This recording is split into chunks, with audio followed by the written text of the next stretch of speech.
शकुंतला और दुष्यंत, प्रेम की अमर गाथा। बहती पुरवाई की मृदु छुअन में पिरोई कहानी। अनुभवों की घाटी से चली, प्रेम ने उठी रवानी। बहुत समय पहले की बात है, जब धरती पर प्रकृति की अपार विभूति थी। हरितवनों की छाव में एक शांतिपूर्ण आश्रम बसा हुआ था, जहाँ परोपकार और तपस्या का वास था। कान्व मुनि की प्रतिष्ठा निराली थी, सहृदय भी और दयालु भी। उस आश्रम की वादियों में शकुंतला नामक एक कोमल हृदय युवती पलिबढ़ी थी। शकुंतला की आंखों में मासूमियत की चमक, मुस्कान में मधुरता और स्वर में सुमधुरता थी। खिलते फूलों के बीच उसका जीवन निर्लिप्त लय में बहता था। वहीं दूर अयोध्या नगरी में वीर राजकुमार दुष्यंत अपने राज्य की जिम्मेदारियों में लिप्त था। दुष्यंत न्यायप्रिय था, पर उसका हृदय वीरता और नई खोज की लालसा से भरा रहता था। एक दिन उसने वन के हिरणों पर शिकार करने की योजना बनाई। ये योजना दरअसल एक नए अध्याय की शुरुआत थी, जिसकी गूंज दूर अरण्य के बीच आने वाली थी। प्रेम की शुरुआत। प्रभात की कोमल किरण में दो दिलों की आवाज मिली। वन की सौगंध में इश्क की पहली बयार चली। वन की गहराई में सुबह की धूप खिल रही थी और पक्षियों की चहचहाहट वातावरण को मधुर बना रही थी। दुष्यंत ने एक सुनहरा हिरन देखा और तीर चलाकर निशाना साधा, पर तीर लक्ष्य चूक गया। वह आसपास की डाल से टकराकर नीचे गिर पड़ा। हिरन भयभीत होकर भाग गया और गहरे वृक्षों की ओर छलांग लगा दी। आश्रम की सूक्ष्म शांति इस आवाज से टूट गई। शकुंतला ने भय पर काबू पाया और विनम्रतापूर्वक दुष्यंत की ओर मुखातिब हुई। दुष्यंत ने कहा, मैंने तुम्हें हिरन समझकर तीर चलाया था। बताओ, तुम्हारा नाम क्या है? शकुंतला ने झुककर उत्तर दिया, मैं साधारण वनवासिनी हूँ, नाम शकुंतला है। दुष्यंत मुस्कुराया और बोला, तुम्हारी सरलता ने मेरा मन मोह लिया है। क्या तुम मेरे साथ महल चलोगी? शकुंतला ने थोड़ी देर सोचा और धीरे से सहमति दे दी। चांदनी की रात में कान्व ऋषि के सामने दुष्यंत ने कहा, हे गुरुदेव, शकुंतला मेरी आत्मा की स्वर है, उसे मेरी जीवन साथी बना देने की कृपा करें। कान्व ऋषि ने प्रसन्नतापूर्वक कहा, तुम्हारा प्रेम पवित्र है, इस बंधन को मैं आशीर्वाद देता हूँ। उसी रात गंधर्व विवाह रचा गया। कान्व ऋषि की उपस्थिति में दोनों ने एक दूसरे को जीवन साथी बनाने का प्रण लिया। दुष्यंत ने शकुंतला को बाहों में लिया और कहा, अब तुम मेरी धर्म पत्नी हो और हमेशा मेरी साथ रहोगी।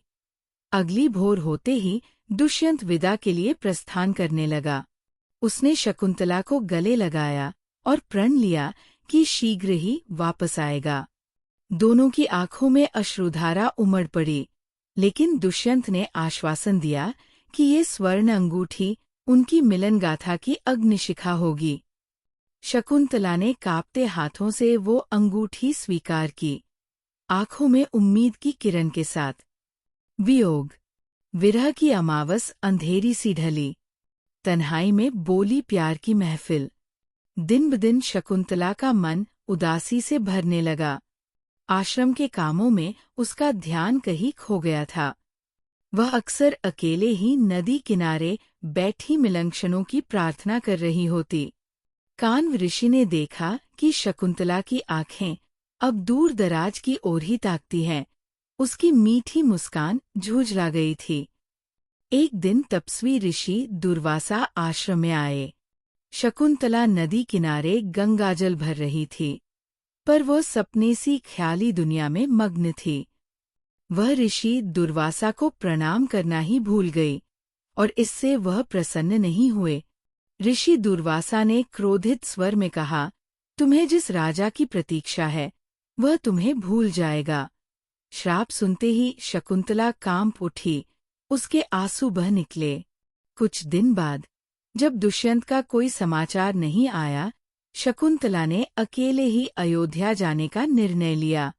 उसका हृदय मिलन की आशा से धड़कता रहा। उसने वह स्वर्ण अंगूठी अपनी उंगली में बांधी और अरण्य पथ पर अग्रसर हो चली।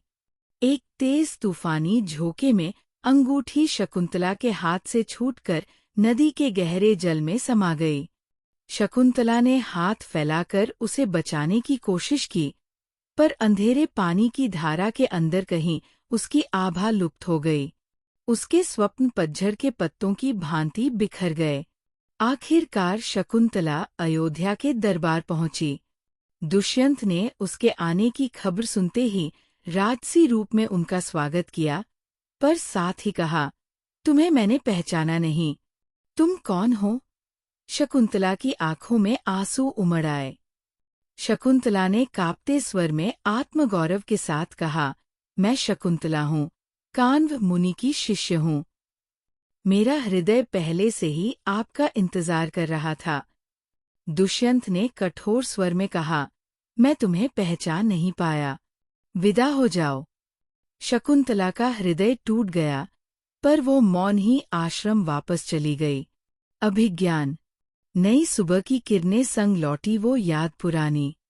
अंगूठी ने खोली कैद, हृदय की कथा कहानी।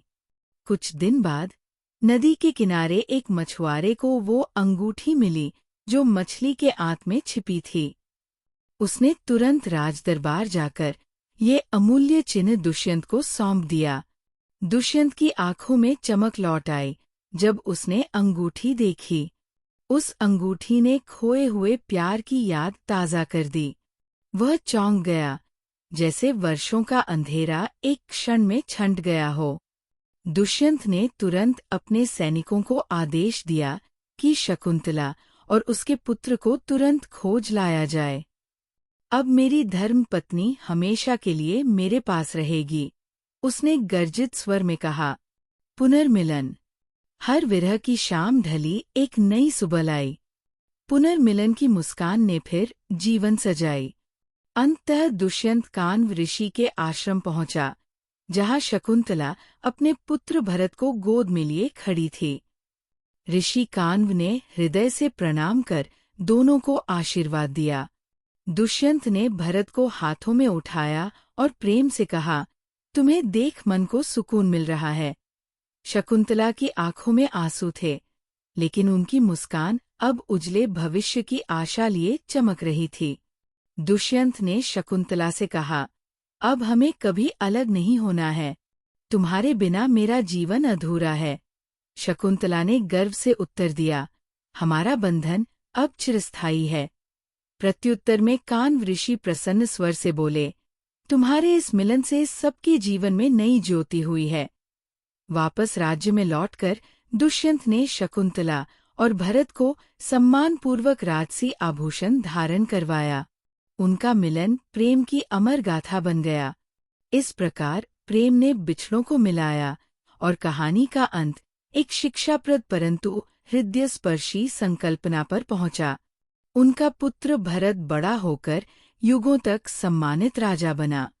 हर अंधेरी रात के बाद सूरज की एक नई किरण अवश्य आती है। यही प्रेम का सत्य है।